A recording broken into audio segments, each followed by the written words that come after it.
Introduce our next group of speakers. We've got Beverley Imrie, Digital Director, and Simon Pritchard, Group Digital Director of Arcadia, and Will Browne, a data scientist from Qubit. Hello, can you all hear me? Fantastic. Welcome, thank you very much for coming to this talk. Today, we'd like to talk to you about how you can get 6% more in revenue. A lot of you might be fairly uninspired by 6% as a number. It's not a huge number. But by the end of this talk, I really want to impress that it's not the size of the number that's important, it's how much you can trust that number. I'm Will.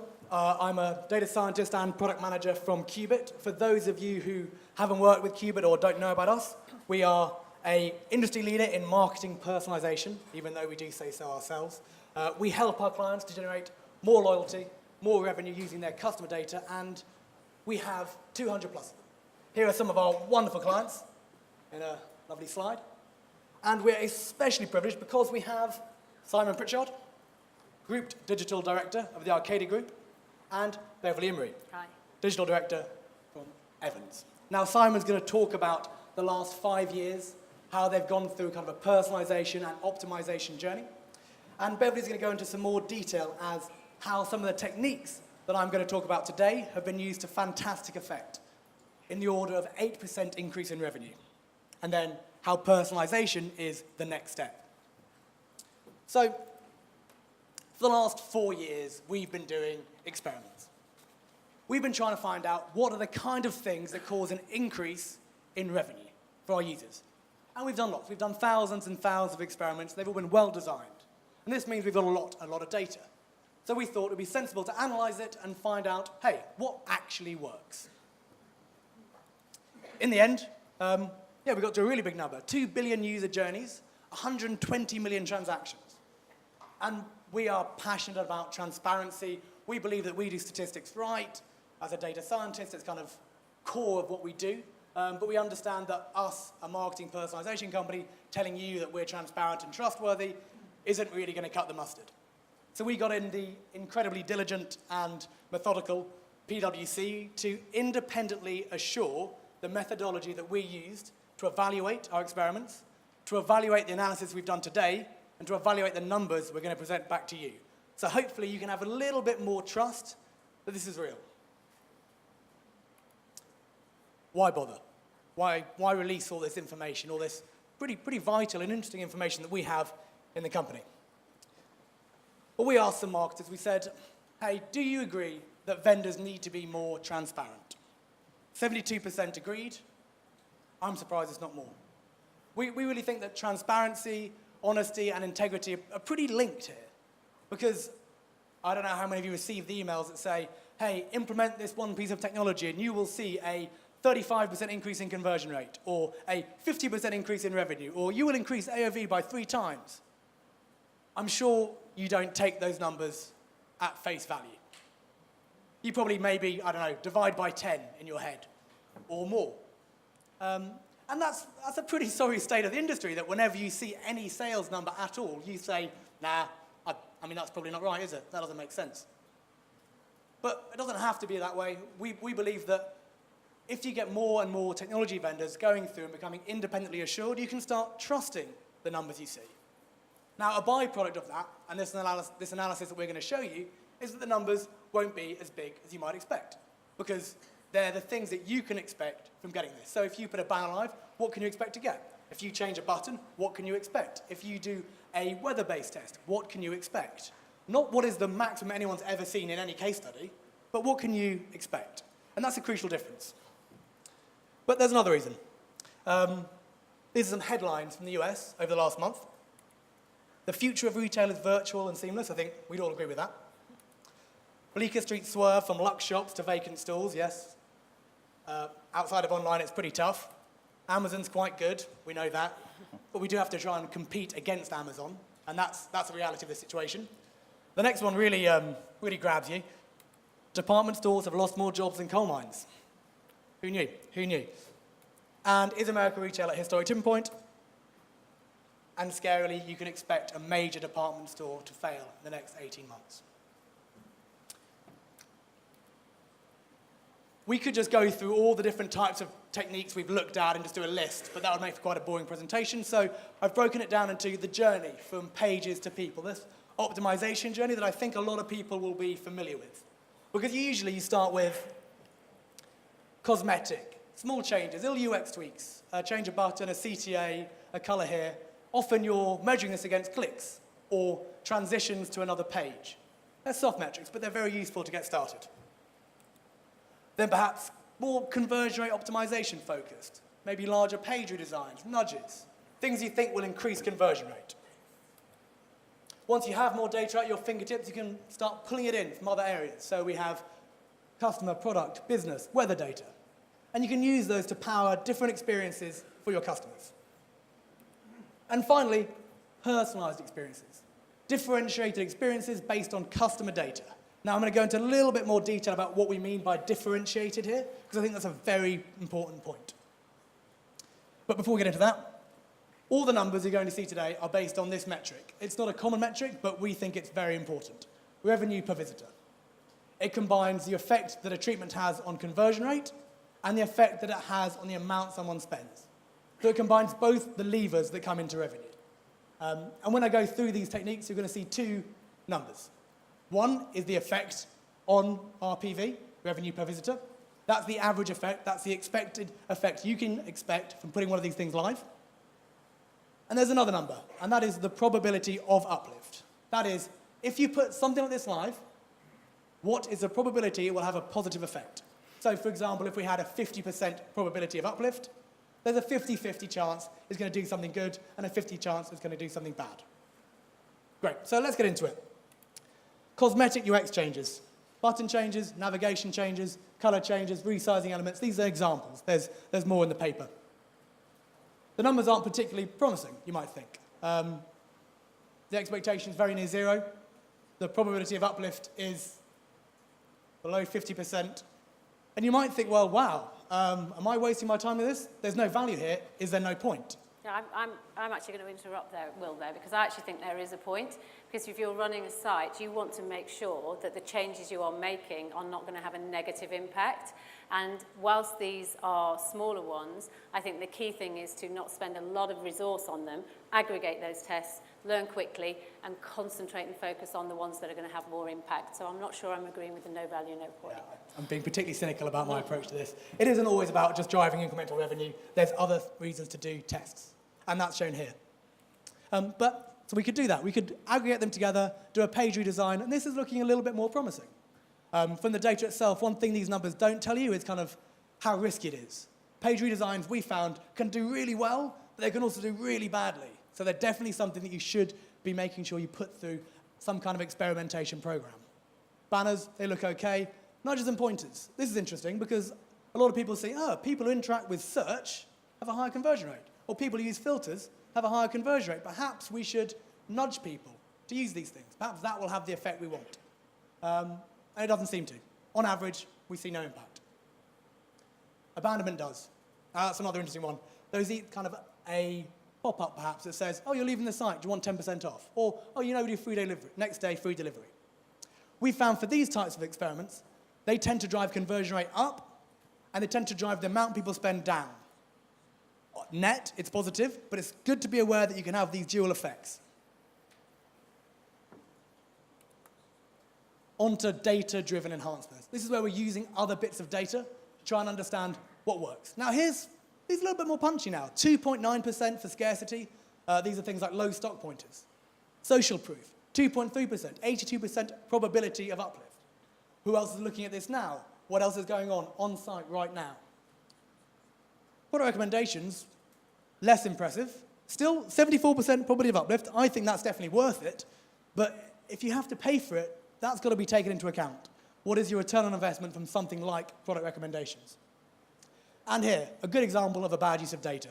From our analysis, the average test uses weather information to try and target experiences. Doesn't do anything particularly impressive. In fact, it tends to have a negative impact. That 13% probability of uplift is low and indicates that maybe, hey, on aggregate, weather tests aren't great. They can be done well, though. Now on to personalized experiences. This is a very loaded word. word I'm sure you've all heard thousands of times already over the last 2 days. So before we get into what it is, let's talk about the thing that underpins it, which is data. Turns out, we did a survey, half of consumers are happy to share data to get a better experience, which is good to know, because we might think that people don't want to share any information. They want it to be completely independent of everything and be private. Doesn't seem to be the case, which is good, because without the data, we can't personalize. However, 81% said they would switch sites if another one provided a better experience. Interesting. But these are surveys. I want to stay close to the data as possible. I don't want to expand upon the theoretical benefits of personalization. I'm sure you've all heard fantastic, compelling arguments for that. Does it actually do anything? So we looked at targeted experiences versus untargeted experiences. And it was interesting. We found a 3 times better performance.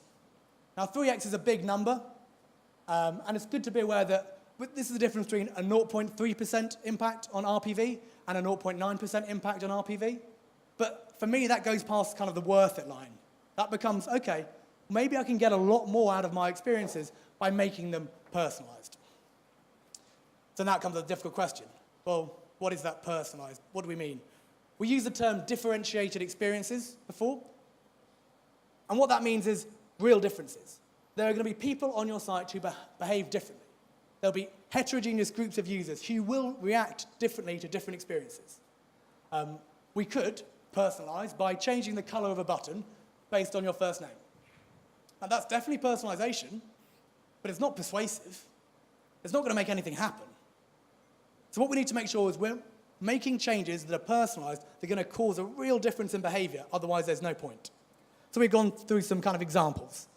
What does a first-time mother see when she returns to your site? Say you sell baby clothing. That's going to be very different to what you want to show someone who perhaps has a toddler or twins. There are real differences which need real different content. Similarly, we spoke about weather targeting earlier.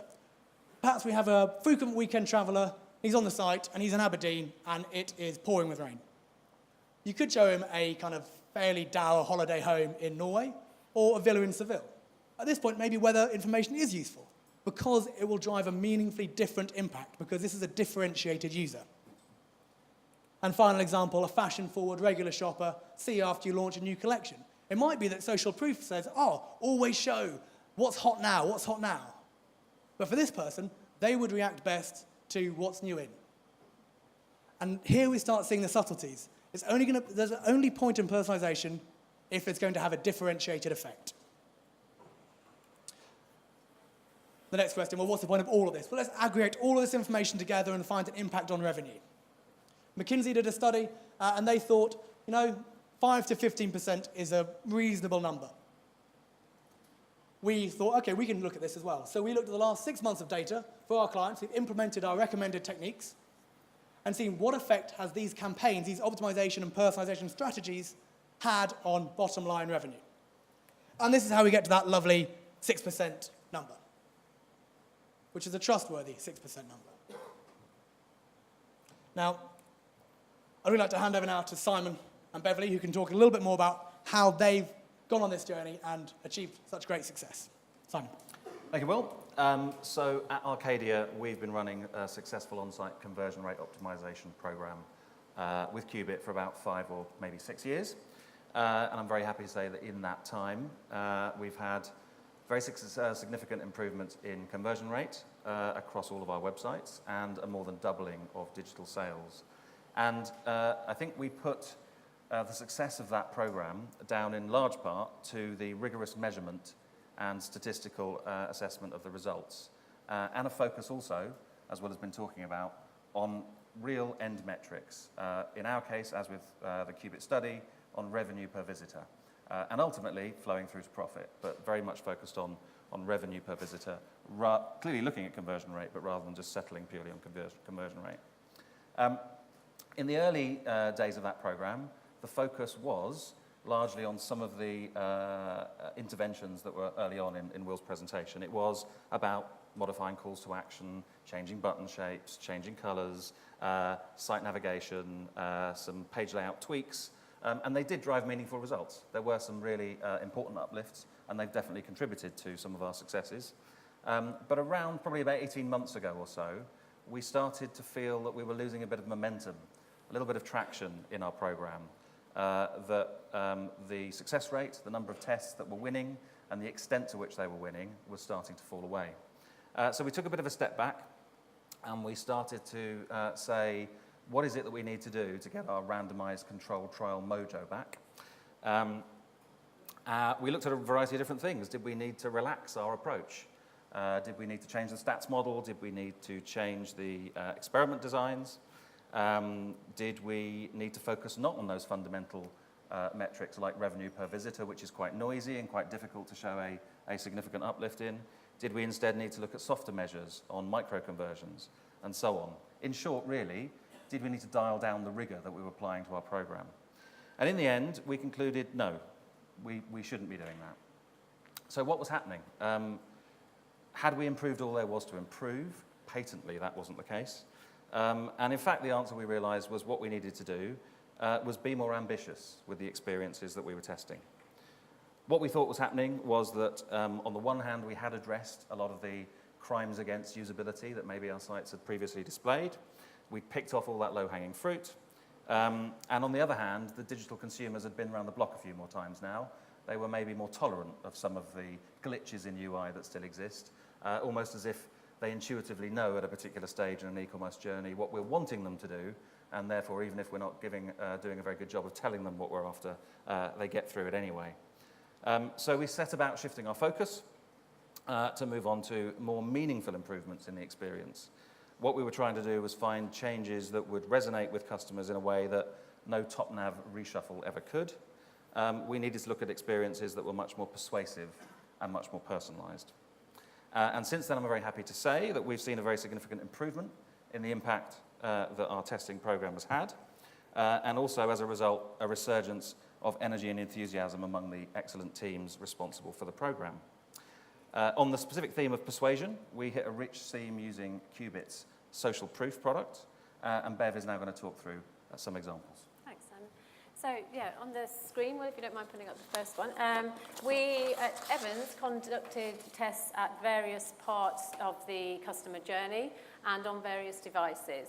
So just for some specific details on the next 4 slides, we tested presenting all visitors with social proof messaging. And on the first one here, this was a message at the basket, specifically with urgency as its primary message, but a little bit more detailed. And you can see that the impact that had was 3.47 RPV. We then went higher up the funnel, and actually on the product detail page, this was much more around what other shoppers were doing, how many people had added to bag, and again, 3.34. Next one, Will alluded to the 8%, and it is all being confirmed, and that really did happen on the higher up the funnel, on the product lister page. Again, that real feeling of sense of urgency changed the customer's behavior, and we delivered the 8.43.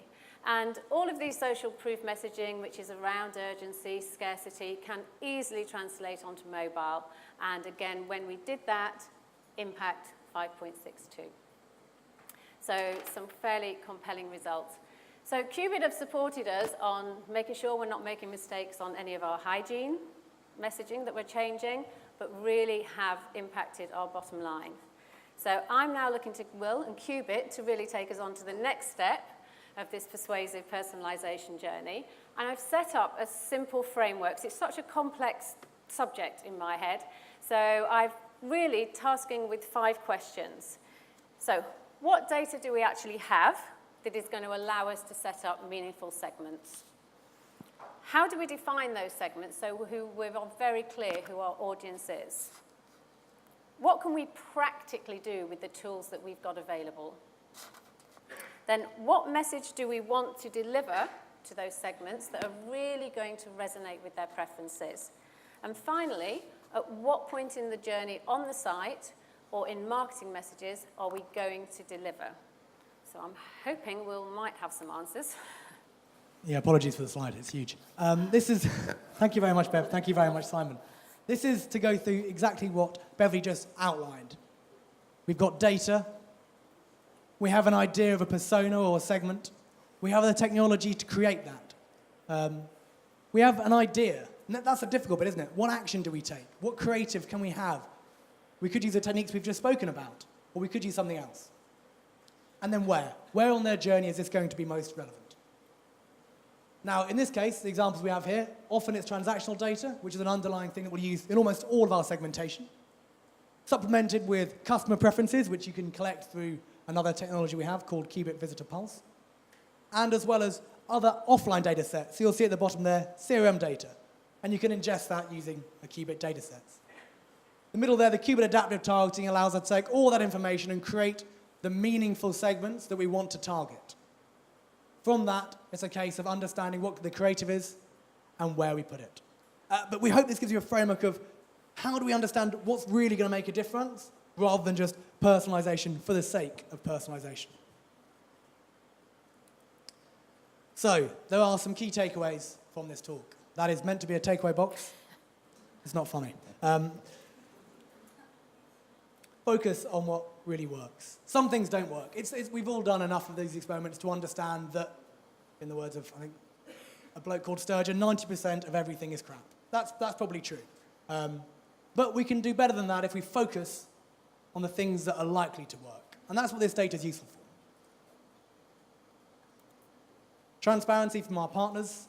We're trying to be transparent. We really actually want to push it, because if you're not transparent, they're just going to slow down innovation. And at the moment, we can't afford to have a slowdown in innovation because we're competing at such a rapid pace at the moment.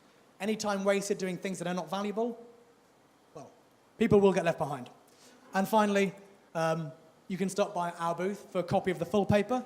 If you're particularly interested in and like the mathematical side of this, there's also an academic version, which I would love it if at least one person clicked on, because it's taken some time to build. But go onto the website and look for it there. The paper that we actually have to give you today is much more beautiful and much more readable, and that's what it looks like. So, thank you very much. Thank you.